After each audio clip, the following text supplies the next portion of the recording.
Hi. So be sure to watch this video from start to finish before if you're considering moving to Ostinja. Hi, my name is Stanislas Martins. I recently moved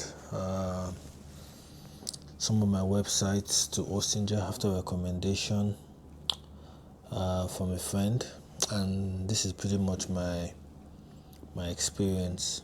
So I think it was very important for me to share this video so that obviously it benefits those of you out there that are considering making that move. Okay, so first and foremost, I've been into web hosting for about 20 years. Pretty much always used the combination of WHM and cPanel, and for 20 years I've never had any issue out of the ordinary. From time to time you have a website hacked, you have a website attacked, you have a vulnerability with a plugin from WordPress, because most of the websites are developed with WordPress anyway, and you fix it, you store a backup, you patch, you update, and you're pretty much good. And sometime last year, a colleague recommended Ostinja to me. Strangely, I'd never heard of them.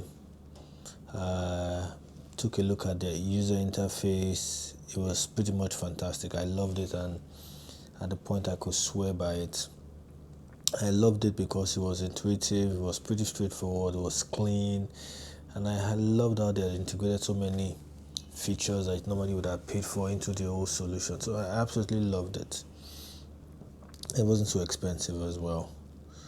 So yes, someone who's been hosting on WHM and cPanel for about 20 years started to make the plunge. I currently host probably a couple of hundreds of websites for some small businesses and friends, and also about 20 websites myself for different services and different programs I'm part of.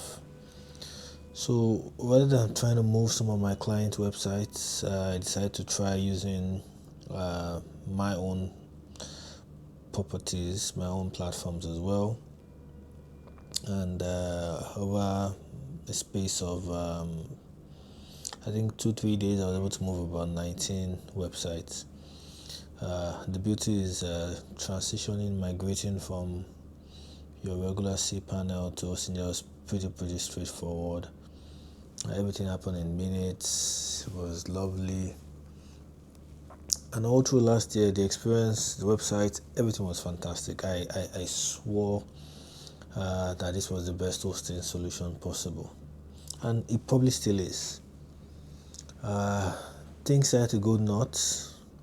Things started to go south when I had a virus attack on one of my one of my WordPress websites. And again, yes, I got the notification. I knew I had a virus attack, a malware attack. Ostinja notified me about it, and they also claimed to have cleaned it. But what happened over the next 7 days was nothing short of a nightmare. So for someone who's used to the compartmentalized hosting that WHM and cPanel offers you, moving to someone like Ostinja, where it's pretty much a cloud hosted solution and all your websites are pretty much under your account and they are not really compartmentalized, posed a lot of problems, and instantly I was bombarded. While I was struggling to battle with the attack on one of the websites, another website got hacked. So malware spreads. Normally, malware spreads within the website if you're on the WHM hosting solution. But when you're on Ostinja, when the malware spreads, it spreads across multiple websites. And this is something I did not expect. But again, when you think about it, it does make sense. It's logical. So except you're very, very technical, very, very savvy, you will struggle. Ostinger is easy to set up and manage, but God forbid you have an encounter with a malware. Ostinger prides itself of their malware removal, and that's one of the reasons why I decided to move to them.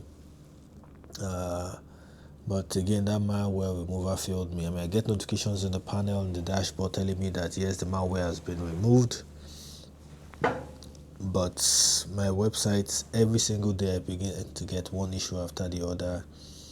As I speak to you, about 10 of the 19, probably all the 19 are all infected. So I'm in a tough place right now where I either have to rebuild all these websites from scratch, try to clean them up. But one thing is for sure, I'm going to have to move away from Messenger. I'm going to have to migrate all these websites to a new, to my previous host. One thing I'm very grateful for is that I took the initiative to only test the waters with Ostinger with just a couple of domains. What a shit show my life would have been right now if I had moved 300 plus websites to Ostinger and the virus just kept on spreading and spreading all through each of them. So again, this is not to say Ostinger is a bad solution, but I just want to give you a heads up. If you are used to the web hosting manager, WHM and cPanel combo, and you love the security that it presents because of the compartmentalization, you don't get that with Ostinger. Be very, very aware of that. Ostinger also promises or guarantees you malware removal. Yes, you do get that. You get some notifications, but in my case, it's been pretty much useless. Support also for me has been one of the painful parts about the whole experience. You get to chat with AI. AI is very generic. AI in support is giving the same answers over and over again. In fact, there's almost no difference from talking to AI and the real humans, because when I actually request to speak to the humans just come back and tell me pretty much what AI has said, and they all paste the same copy and paste content from nowhere, so it wasn't really helpful. Hostinger tried to charge me as well for manually removing the websites, the malware from the website, even though it was supposed to be part of the feature. But again, since they're going to do this manually, they wanted me to pay for it, which makes sense. But then again, I would have to do this across 19 websites, and Hostinger is going to charge me for each one. Each one I think was about $90 or $100, I don't remember. So I've had to pay over $900 to get just 10 websites cleaned. So again, the idea behind this video is just to let you know, for security reasons, if you're not so technical, if you do get attacked and you have multiple websites hosted on the same Hostinger cloud account, the malware will spread across all your websites, and except you're technical, like I said, you will struggle. If you reach out to Hostinger, they might not be very helpful. They will charge you to fix it. And yeah, I just thought it was important to make this video for anyone out there. I'm going to go back now and try to see how to migrate away from Hostinger. I'm just going to have to go back to tried and tested WHM and cPanel solution, and hopefully I can fix all these issues. Thanks. God bless.